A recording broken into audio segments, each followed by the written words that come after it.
जयद्रथ की मृत्यु से क्रोधित दुर्योधन ने रात को भी युद्ध जारी रखा। कृष्ण के कहने पर भीम के पुत्र घटोत्कच को युद्ध के लिए भेजा और उसने कौरवों की एक अक्षौहिणी सेना का संहार किया। तब दुर्योधन ने कर्ण से वासवी शक्ति का प्रयोग करने को कहा।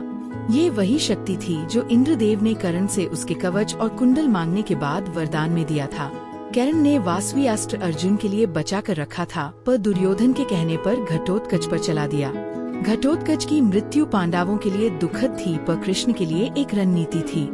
निराश दुर्योधन ने द्रोणाचार्य पर दोष लगाए तो गुरु गुस्से में बोले कि इस युद्ध का कारण ही दुर्योधन है और उसी की वजह से कई लोग अधर्म का साथ दे रहे हैं। उनकी निष्ठा हस्तिनापुर से है, पर पांडवों की तरफ धर्म और स्वयं भगवान है, इसलिए उनकी जीत निश्चित है। युद्ध के 15वें दिन द्रोणाचार्य काल बनकर छेदी, विराट, कैके और द्रुपद को मार दिया। तब धृष्टाद्युम्न ने गुरु द्रोण को मारने की ठान ली। अर्जुन और द्रोणाचार्य का युद्ध का कोई अंत नहीं था। तब भगवान ने कहा कि द्रोणाचार्य को केवल युक्ति से ही हरा पाएंगे। भगवान ने कहा कि गुरु द्रोण अपने पुत्र से बहुत प्रेम करते हैं और अगर अश्वत्थामा को कुछ भी होगा तो वे युद्ध त्याग देंगे। अर्जुन ने कहा कि अश्वत्थामा अजय है। तब कृष्ण ने कहा कि केवल समाचार ही काफी है। इस पर युधिष्ठिर और अर्जुन ने असहमति जताई। युधिष्ठिर ने कहा कि ऐसी जीत और राज का त्याग कर देंगे जो अपने गुरु से झूठ बोलकर मिले। तब कृष्ण ने समझाया कि ये धर्म युद्ध है, राज के लिए नहीं।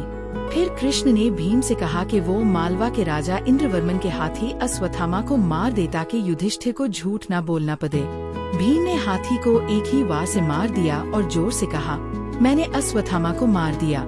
ये सुनकर गुरु द्रोण एक पाल रुके, फिर कहा, अश्वत्थामा को कोई भी हरा नहीं सकता है, अर्जुन भी नहीं। तब कृष्ण ने कहा कि गुरु द्रोण आप वेदपाठी है, ऐसे युद्ध करके अपने ऊपर पाप का भार मत उठाओ। तब गुरु द्रोण ने युधिष्ठिर से पूछा और युधिष्ठिर ने कहा, भीम ने अश्वत्थामा को मार दिया है।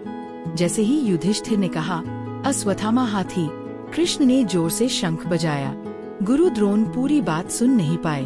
द्रोणाचार्य पीड़ा से भर गए और शास्त्र छोड़कर रणभूमि पर बैठ गए। धृष्टाद्युम्न ने अपना प्रण पूरा करने के लिए तलवार से उनका सर काट दिया। द्रोणाचार्य की मृत्यु से डर के मारे कौरव सेना भागने लगी।